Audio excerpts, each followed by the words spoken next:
Les roses són l'altre element ineludible del Sant Jordi per a les floristeries. El 23 d'abril suposa un dia important en la facturació de l'any. Les preferències continuen anant cap a la rosa més clàssica, però les alternatives inclouen tota mena de colors i formes. Però no tot és bonic, ja que alguns establiments denuncien l'intrusisme que es produeix durant el dia d'avui.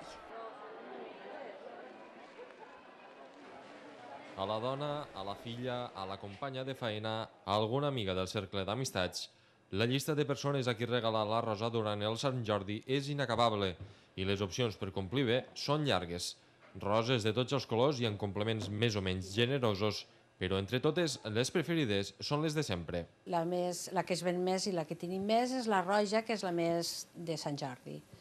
S'arreglen de diferents maneres, se venen individuals, en gerrets, en centros, en buquet, de moltes maneres. Cal dir que els colors que més treballem seran els rojos, és el color de la sang i és el color que més la gent es demana, però a partir d'aquí també tenim les roses multicolor, les roses roges, les blanques, les blaves, les grogues i les taronja.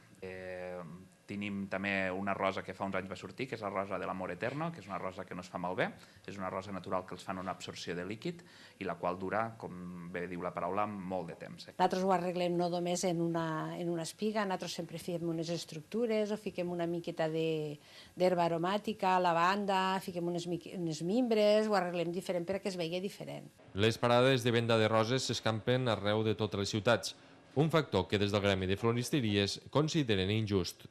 Sí, és veritat que no és just que un dia com és el dia de Sant Jordi, que és el dia que podem dir nosaltres ens salva bastant la campanya, que qualsevol botiga que no tingui res a veure en el món floral es dediqui a vendre flors. No seria lògic que jo el dia de la Pasqua vengués mones i de la mateixa manera que no seria lògic que una pastisseria vengués roses aquest dia.